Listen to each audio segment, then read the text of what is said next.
Today's show is sponsored by the ABV Barrel Shop. The ABV Barrel Shop is located in the St. Louis metro community of Arnold, Missouri. The ABV Barrel Shop is focused on one thing, single barrels. Best of all, you can try before you buy. Head over to abvbarrelshop.com to sign up for their email and text distribution so you know what they have in stock, what classes are coming up, and who from the industry may be coming in to visit. The ABV Barrel Shop. It's where single barrels live. We're also sponsored by the Bar to Go. The Bar to Go offers traveling minibars that are no bigger than a small purse or toiletry bag. Best of all, they are fully customizable so you can create the perfect piece that is unique for you. If you own your own business, what a fun and unique way to promote what you do. Check them out online at thebar2go.com. That is the number 2 in the Bar to Go. If you have wholesale questions, call my friend Isabel Clark at 504-481-1297. Finally, we are sponsored by the Neely Family Distillery. NFD is a family-owned business that keeps ringing up awards in the spirits world. Head to Sparta, Kentucky to experience the family history, award-winning spirits, and meet the Neely family. Check them out online at neelyfamilydistillery.com. Now, on to the show. Let's drink!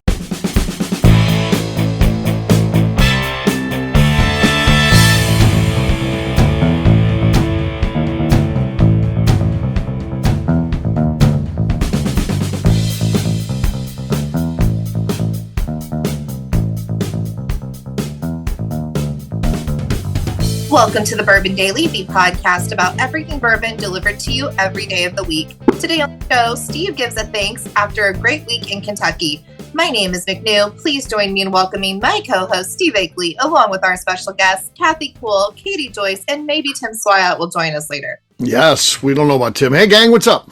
Hey, guys. Hey, so yeah, we've recording here. Of course, this is well after the fact, but as we get to this, I just got back from Kentucky. And it was a great trip. And I just want to give thanks. I mean, I had a lot of great interactions with people. And I want to talk a little bit about my experience down there and how much I enjoyed it and how much it's caused me to do this career pivot that I previewed in the ABV Network Crew Club earlier. So that's my new thing now. But we'll get to that after the break. For right now, Kathy said there's something she wants to talk about. What is that, Kathy? So this one's good for this because it's about memories. And okay. I'm sure you created a lot of great memories. Oh, yes. Yes. All alone in the moonlight. Sorry, continue. I want to make sure you're done first. I don't want to interrupt that. Okay. What is your first memory? My first memory? Ooh. Yeah, right. The first one that I can definitely put a time frame on. Now there may be memories and there's, things that I remember from my early childhood that, I don't know, but the one that I know, I was 3 years old when it happened. And I remember this so very well, unlike most things when you're 3 years old. I was, with a friend, an older kid, and I was hanging out with him and he's like, let's walk over here. We'll cut through this yard. So we had to hop a fence. I'm 3 years old. Hopping a fence is not easy, but I hopped the fence and, lo and behold, these people that were in their backyard now, we're not going to see, by the way, we're cutting through, have a dog comes rushing over, bites me in the face. And I'm down bleeding. And, the kid I was with had to go get the homeowner, and I'm sure he was like, this kid was in your yard or something. I was just passing by. And so anyway, when I say older, he was like 2 years older, not I was with a high school kid. It was a friend of mine from the neighborhood, but he happened to be a little bit older. So he goes and gets the homeowner. Homeowner has to carry me back to my house, knocks on my door. My mom's home. And then I had to, go to the hospital and get surgery. Ultimately, I got plastic surgery because it was a bite on my face, which you don't see now because I got a beard. But I remember all of that. I remember literally that whole interaction. I remember the dog running after. I remember the kid telling me, "Hey, he did tell me before we went in there. They got a dog. Do you like dogs?" I'm like, "I like dogs." And I remember being in the hospital, them putting like a blanket over my face, over my body with a hole in it where they were going to be showing, and then put me out for the surgery. And I that's pretty wild to remember that much stuff. But again, it was all traumatic. What kind of dog was it? It wasn't that big of a dog. It was like a schnauzer type. But when you're 3, I mean, schnauzers are mean. Yeah. What? Yeah. So, and the dog's name, Italian family, Guido. I don't know what that means. I have no idea. But yeah, I hated that dog. And nothing happened. I mean, my parents. I mean, I guess they viewed it as my fault. I was in their yard and stuff. I mean, what are you going to do? So, yeah. But yeah, that was the end of that. Nothing happened to the dog either. But I still had to, because it was in the neighborhood, so I had to see the dog the rest of his years. But I never went in that backyard again. Let me tell you that. No. So. No. Wow. Yeah. I know, right? Fascinating of how much detail Yeah. you remember about it. That is fascinating how the brain works like that. Yes. I remember too. My mom was like, we got to go to the hospital. What can I do? What do you need? And I said, call Dad. And so my mom had to call my dad, who was in college at the time. He went back to school to finish out his degree, and she just called UMSL and said, here's what's happening. Can you find my husband? And they did. So he met us at the hospital. So yeah. Aww. Yeah. That was wild stuff, right? Yeah. Wow. So the brain is so interesting. Right. Because I remember all that.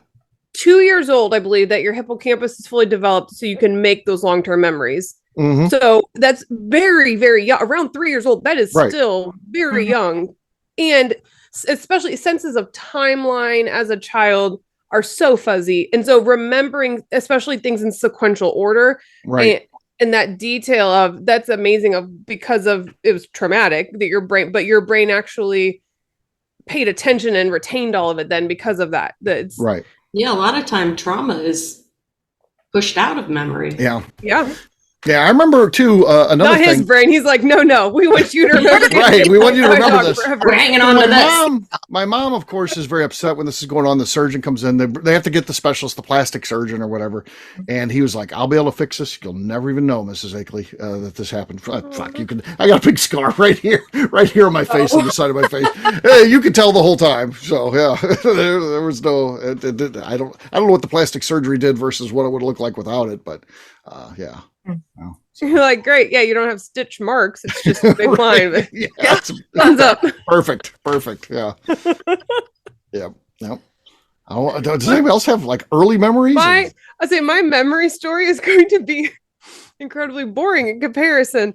I also have one of around 3 years old that I'm able to put like an age to, because I'm sure there's younger ones from my house, but it's how do you know how old you were of a certain memory in your house?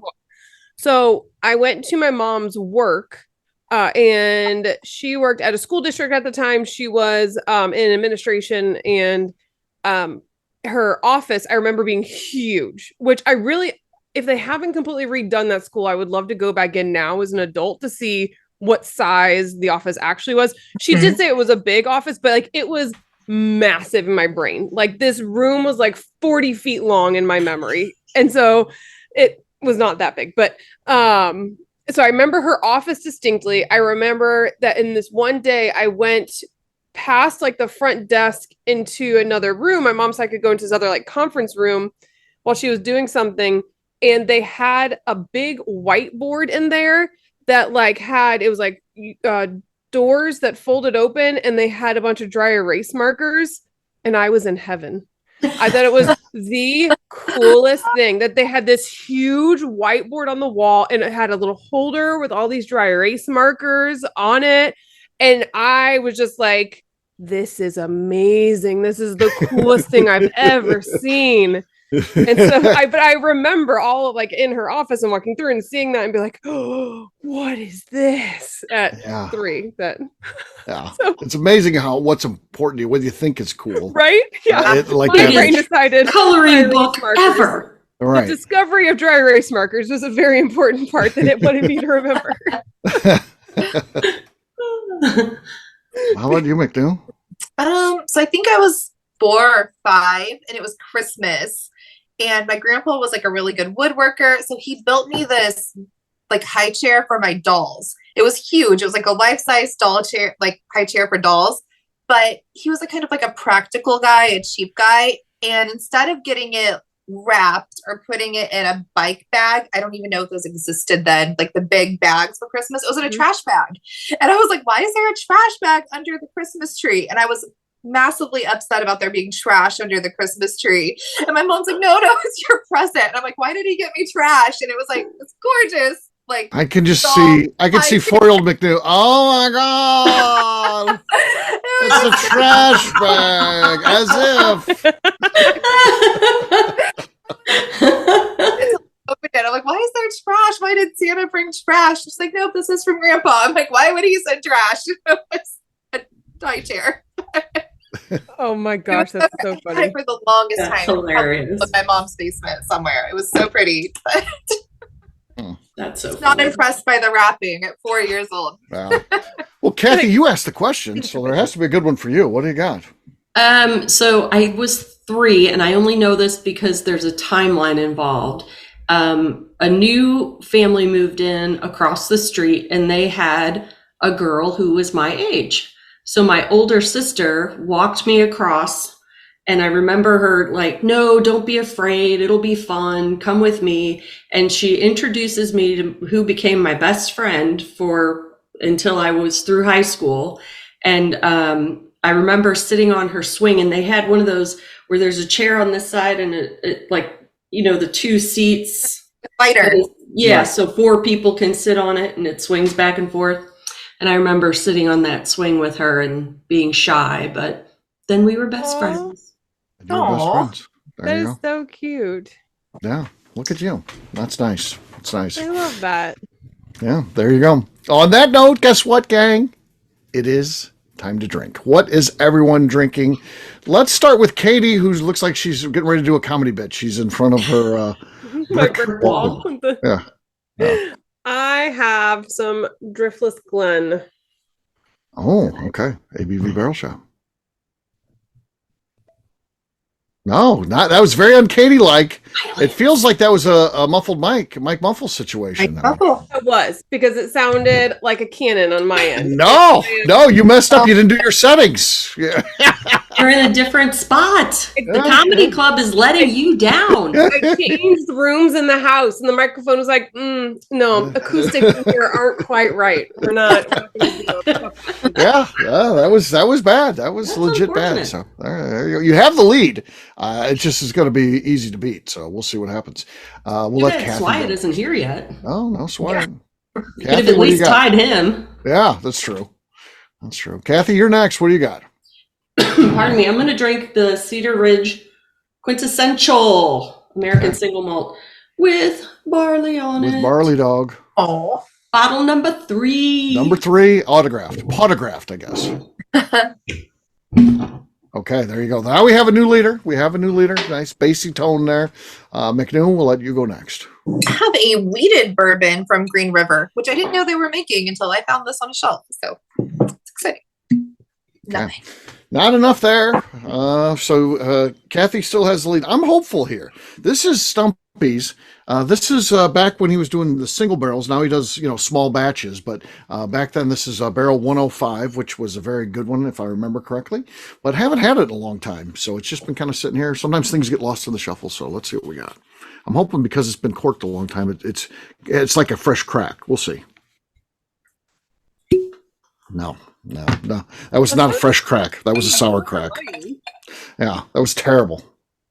Does that mean Cheers. I win? You win. Let's just say it. KK wins. Here's KK wins. Cheers to KK. Katie's so sour. No, Katie wanted me to See how win, salty apparently. she is all over her face that we couldn't hear her cork pop. Yeah, angry about it. So it happens. I don't think that's going to happen again. Well, I think she's got technicians now working Microphone gets one chance to redeem itself. It's going in the trash. I'm getting another new one. All right, we'll take a quick break, and then when we come back, we'll be talking about this amazing week that I just had and how I want to say thanks. We'll do that in just a few.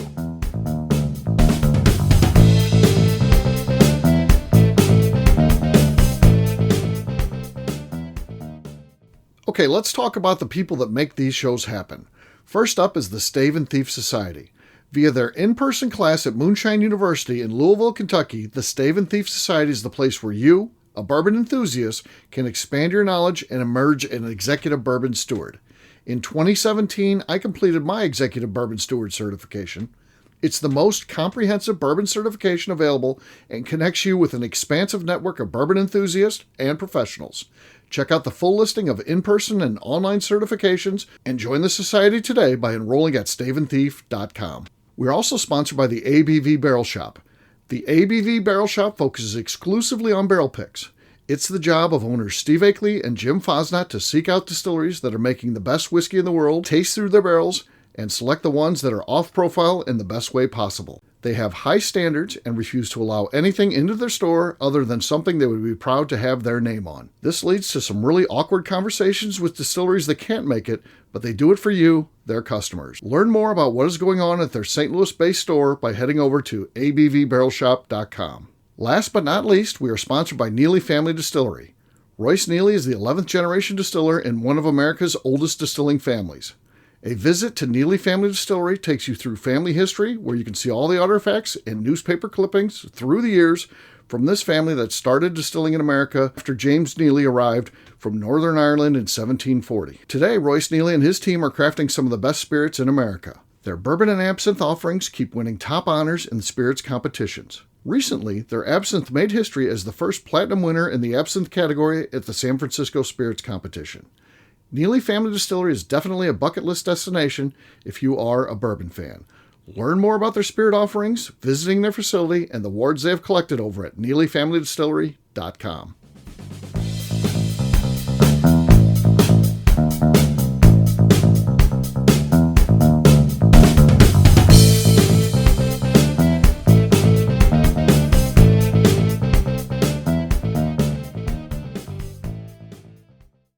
This is BR 549, and you're listening to the Bourbon Daily. Welcome back to the Bourbon Daily. Today, Steve says thanks. Yes, I do. So I'll tell you what, I had the most fun this weekend. I don't know, I've been on a roll recently where I spent a lot of time the past year and a couple months. It's really, even though the store's only been open a little bit over a year, I was tied up before that for many months, on the store build out. Even though I don't really build anything, I had to paint and just be around and stuff like that. And then I had some travel last year before we got open. I was not doing bourbon stuff. So it seems like I've been out of the bourbon mix for a while, at least all the events and stuff like that. And this is great. I've done a couple here recently. We did our first crew club event in a long time in Iowa. That was fun. We also, I got to go to the Jack Daniels thing, which I've talked about on this podcast. And this week was kind of focused on the Bourbon Festival and, got to go to the Kentucky Bourbon Hall of Fame. I got to go to the Denny Potter and Jane Bowie's new place that they're going to be opening up. And I went to the Bourbon Festival itself and had some drinks with Mike Veach on his porch, and also went to Barrel Craft Spirits, their grand opening. And every place I went, it was great. I had so many people come up to me, not only from the industry, which is always very cool, and I like talking to people from the industry. I really like that. Also, just a lot of people listen to the show and, enjoy the show. People I don't know that I've never interacted with online or anything like that introduce themselves and say they like listening to the Bourbon Daily and just wanted to say hi. And I don't know, I can't get any higher compliment than that. It was an amazing time. Several asked about you, McNew, too. So. Oh, good. I'm always surprised when people know me. I don't know why I've been doing this for so long. A lot know you. So yes. Yes, you and Becca both. I don't want to leave her out because she's not on here, but also a lot talked about you and Becca. So yeah. So that was just cool stuff, and I don't know. I was just touched by all that, and the fact that people care, and the show's important to them, and we do this as friends, having a good time, and it's good that people take it that way, that they're having a good time with it, and they feel like they're part of the crew. That's kind of what we want to do. They're part of this. So yeah. I don't know. What do you guys think about all this stuff? And I can't believe all the fun stuff you got to do. I did get to do a lot of fun stuff. Yes. So much fun stuff. So much fun stuff. It was amazing. So I'm going to do that from now on. There's so many things that happen right around the Bourbon Festival, and I haven't always been the best at accepting invitations to things, but this, because I haven't done anything in a long time, I just was saying yes to as these things came in, like Barrel Grand Opening and all that. Normally in the past, I skipped all that kind of stuff because I was like, I don't know if I want to be there. What value do I add to this? I just wanted to go because I hadn't been doing anything for a long. I loved it. It was all fun. Yeah, that new barrel facility, by the way, is fantastic. It's gonna be awesome. They are going to have a little bit of a customer experience there in that not necessarily tours, though they could possibly do that down the road. But they they'll have a gift shop where they're doing gift shop releases and stuff like that, which is cool. And it was just really well laid out. I liked how it was. They got like a hidden speakeasy in there, which when they're doing bringing in distributors or people picking barrels or whatever, they can have small parties and stuff. It was a cool place. It's fun to watch you do stuff, Steve, and watch you post things because you are like an industry insider, but you're also a fan. I feel like a lot of people post just like, I don't know, like PR bullshit, which, I could read an article if I wanted to. You post it in such a fun way where it's like, I am a fan. I'm there vicariously through Steve. Like, I don't feel like I'm missing out when you're posting things. Like, I am a fan. Right there with you. It's fun. Yeah. Yeah, I have to I don't know how to do it, so I'm going to get with Bo. He knows how to do this stuff.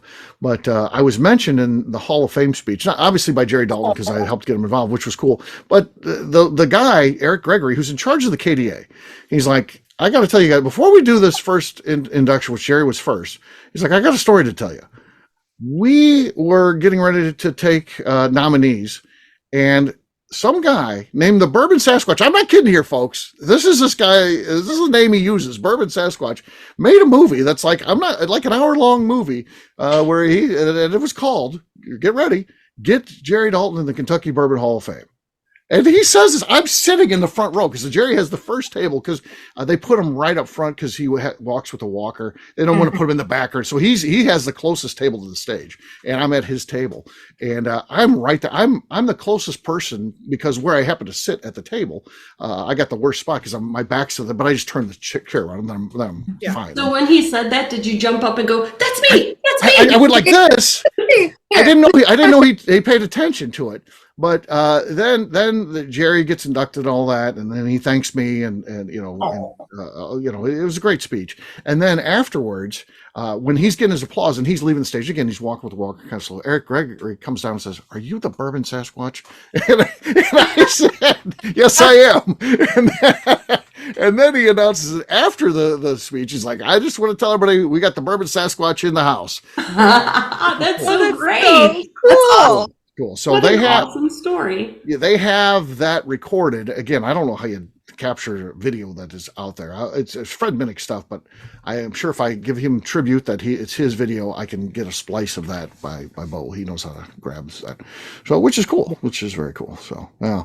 And that was amazing. So yeah. And like I said, I bet you I shook hands with 40 people from the bourbon industry because that crowd is just all filled up with people from the bourbon industry. I probably shook hands with 40 people that have been on the show or just Bourbon Hall of Famers or just people from, that are cool that have neat jobs in the industry, which is awesome. So, yeah, I love that. So that made me, all of this stuff this past week has made me make the career decision of I finally figured out in my life what I want to do. And that's just be Steve Akley because that's all I was really getting to do. I think most people go to like the Bourbon Festival, like I want to try all these whiskey and all that. I get to try so much whiskey. It doesn't excite me. I saw two guys running because they heard Buffalo Trace was pouring Eagle Rare. I'm not going to run anywhere to get whiskey. I drink so much whiskey every day. And I'll tell you what, if it would be Eagle Rare, which is not a bad product. I like Eagle Rare. I'm not blessed, but I'm not going to run anywhere for it in the middle of a festival. I'm not running. Yeah, I'm not running anywhere for any. Right, exactly. For anything, right. Like, there's nothing that's going to cause me life or death to drink. So, but what I like is just meeting the people, and it's not only the bourbon people, the people that are known. I love to meet them and hang out and create experiences with them, but just the fans and talking to people who just like to talk whiskey. I loved it. And I was like, man, this is great. This is just awesome. So I have to say, it was nice seeing you out there doing the events as well, because I feel like you put in so many hours day after day after day with everything with ABV Network and the Barrel Shop, and the hours that you put in are absolutely incredible. And so seeing you taking time to enjoy and to meet with people and sit with them and just enjoy that time, it was really nice seeing that of what I hoped was a relaxing time for you. It was relaxing. Yeah. Not have to, like I said, you have to work around that. And there's stuff that I have to do and get done in advance. But I did all that. I was ready to go and just was basically able to enjoy myself without so much of the stuff that I normally do. And It was great. And you see the impact that it has, not only the people that enjoy the show, but, the people from the bourbon industry, their reaction to you and what you do. I mean, they listen, whether they think it or not, they all know what's going on, whether it's PR people telling them, listen to this one because it's good, or they personally listen, or however it is, they all know about, what we do, and the fact that they're positive about what we're doing makes me feel good, because I want to be a positive show. I never want to be a negative show. I don't want to get in fights with people. I don't want to, piss off brands. I don't want to blast people. I always feel like even if I don't like a product, I'm not going to come on here and rip on it, because other people may like it. I realize tastes are different. And why would I hurt someone's business the way they're trying to do things if they're just out there making legit products and doing things the way they think they can, and I don't happen to like it? So be it. I don't like it. I'm not going to let people discover for themselves if they like it or not, because I think that's always the true barometer of what you like. You got to taste it for yourself. Don't listen to what other people say. Try it for yourself. So, yeah. So it was fun. It was a great week for sure. And I'm definitely going to be doing that again. I decided already that that week, I'm going to take the whole week again next year and just do the same thing. Go to the events and go good. To the festival. You might hate this idea, but I think you should get Bo or somebody to follow with you with a camera. Steve Akley being Steve Akley. I love that. There's no script. There's no planned anything. They just follow and film. I'm gonna watch that 100 times. It's the best of reality. That's actually a great idea. If Bo is willing to do it, I would do that. It's just fun for me. Make sure you get him a pair of suspenders. Yeah. I was there when Chet Zoller got into the Hall of Fame, and I was wondering if he was going to mention that. I was talking about all those great experiences. The only negative one I ever had was, but he didn't go into that. That would have been epic if he would have told that He's too story. much of a gentleman to say something. He is too much of a gentleman. So it has to be like this format, though. You're just rambling around doing your thing. There's no, we got to get this shot. We got to do that. No, it's just Steve being Steve. Go have fun. Right. Oh, here comes Tim Swine. Yeah. It. I agree with you, because then I have a couple people who came up to me and was like, all right, where do we want to go? What booth? And it's like, I just want to talk to people. I just want to hang out. Yeah. I just want to hang out. I want to go see who's there, go talk to them and stuff like that. So Tim Swine. Developing those relationships is go ahead, developing Kathy. those relationships is how you built your whole thing. So yes, it very much is. And attending these sort of festivals early on, which I did all this stuff, that's what leads to me being where, I was able to get to wherever I'm at. I don't know where I'm at, but wherever I got there because of that kind of stuff. So Tim, what's going on, man? I'm late. You're late. What happened? Let's hear the excuse. Go ahead. The excuse is I thought we were at 7, not 6. that sounds like a Lenny excuse. It's 7 Eastern time. I'll give you that. Yeah. I checked. The first thing I do is, because I make plenty of mistakes, and I checked what I sent you in the text, and it was correct. Because I also sent McNew a text, because Becca told me she's involved with the Bourbon Festival, and they got tear down and all that. She had told me after we had already kind of get this set up with the rest of the group, she told me I can't do this, and I was like, shit, I'll ask McNew. But I just said in my text, which was, and again, I lost track of the days, legitimately, because I'm doing all this stuff. I lost track of the days. I say to McNew on Friday, can you podcast tomorrow? Because I thought it was Saturday. And I was just like, yep, we're not doing anything. So I'm driving home yesterday after I leave the Bourbon Festival. I'm driving home on Saturday. McNew's like, are we podcasting? Oh no. I'm like, yes, tomorrow. Saturday, I had an event earlier in the day, so I'm just like, no notes yet. That's weird. And I was like, it's weird for you to ask me to do a Saturday anyway. So I was like, you might have meant Sunday. Oh my gosh. Well, yeah. So there you go. Well, there you go. There's Tim. Do a bottle pop real quick so that I'm not last for this show. Okay. All right. Oh my Go How ahead. that flies. Let's hear a bottle pop, Tim. Let's see what you got. All right. Katie had a misstep. Whiskey Row. Okay. From Kentucky Artisan. Oh, we heard his. He beat Katie. He beat Katie. Oh, It wouldn't have been enough to win, but he did beat Katie. So that's where. dang it! Yeah. There you go. There you go. So. Take that, Katie. Katie had the Mike Muffle, which normally doesn't happen to her, but she's you'll notice Tim. She's in the comedy club tonight, and I wonder if it's because I actually have the little fuzzy thing on it right now, because John was using this for trumpet, and so he put the actual muffle on it. Maybe that's what That'll they do it. That is the mic muffle. It was quite literally the mic muffle, I bet. Yeah. We'll see. Katie's actually at the Funny Bone right now. She's going to be doing That's right. she's going live. This is going to be weird because we know it's her bedroom, but I feel like you need to install a spotlight if you're going to do a podcast here. Doesn't everyone need a spotlight right on their face when they're in bed? That was a good one, McNew. That was a good one. Because you got the Katie laugh. I've heard so many people comment on the Katie laugh. They love the Katie laugh. The homeless lady laugh. So the homeless lady laugh. Yeah, people like that. I don't know why. It's if I'm we gonna need to have 7 Well, pillows like Tim if I'm gonna have spotlights involved against this wall. 7 pillows is a minimum.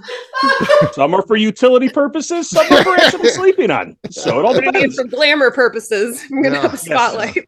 Oh. Just make sure they're not pillows your dog might appreciate. Oh God, no pillows are safe. Oof. Yeah, no. The woof. Did you just say woof?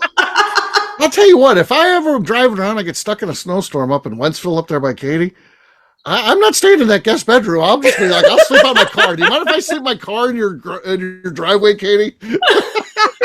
I can't make it all the way south, but Can I'm you not just sleeping bring in me that a jar guest of peanut butter and a blanket, please? We have the air mattress. You're like, it's okay. I can wait 20 minutes for this air mattress to blow up, and I see those pillows up in the top of the closet. Those will be just how I'll dust those off. So what about clean sheets and just no pillows on the bed, Steve? You could do that. He takes this jacket and bundles it up with a pillow because he won't. I'm like, I've changed the pillowcase. It doesn't matter. It doesn't matter. Some things it's just too much. So yeah. All right. Well, on that note, we'll wrap this one up as we always do by talking about where people can find us. Kathy, we'll start with you. Where can people find you? You can find me on Instagram at KKCaskStrength. Tim. You can find me running late at SwyGuy2112 on Instagram. Katie. You can find me at my comedy club here in my house now, my new location recording from today, or over on Instagram at Katie Proof. McNew. I'm on Instagram at McNew ABV. All right, for me, I'm an easy guy to find. I'm at Steve Akley on Twitter, Instagram, or Facebook. I've got a website, steveakley.com. We've also got a company website. That thing's abvnetwork.com. That's the one you got to check out. Everything that we do is out there. Previous shows, blogs, so much more, abvnetwork.com. Come by and see us, the ABV Barrel Shop. It's the place where you can try before you buy. We've always getting new barrel picks in. You can come by, give them a taste, and see if you like them. If you do so, you can pick them up right there. Check us out online, abvbarrelshop.com. McNew, anything else to say before we get out of here? I would like to remind the audience to please give us a 5-star review that includes comments. It helps new people find the show, which is very important to us. And if you like what we're doing, we ask that you please visit our Patreon page at patreon.com/theABVNetwork. Great job today, gang. Fartance, we'll have a brand new show for you tomorrow. Looking forward to that. Until then, take care, everybody. See ya. Bye. Bye. Peace.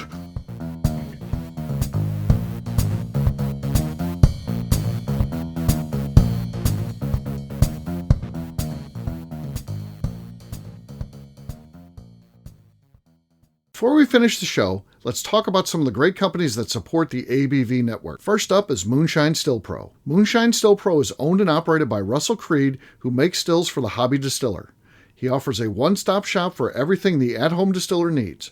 Whether it's a small, experimental stovetop still or something bigger you run outside, he has the still or parts you would have difficulty fabricating yourself if you were trying to build a DIY still project. Additionally, he has resources to assist in creating unique distilled spirits, including heirloom grains, barrels for aging, and recipes. Check out Russell's company online at moonshinestillpro.com. Finally, I have a question for you. Have you ever boxed a bear? Of course not. That'd be silly. Bears really don't follow the rules, so shots in the back of the head, punches to the nuts, and scrums after the bell would be the norm. A better idea would be to enjoy Boxing Bear Whiskey, a brand crafted by Nobleton's Distilling House in Union, Missouri, and sold exclusively at the ABV Barrel Shop in suburban St. Louis. This is a popular offering that sells out quickly, but when you're in town, stop by the ABV Barrel Shop and see if they have it in stock. Better yet, sign up for their email and text distribution over at abvbarrelshop.com, and you'll know exactly when it is in stock. This is Steve Akley, owner of the ABV Network, signing off. We thank you for listening to our programming and truly appreciate your support. The Bourbon Daily is part of the ABV Network. For more information or to become a sponsor, please visit abvnetwork.com. Thanks for listening and cheers. This has been a Steve Akley production.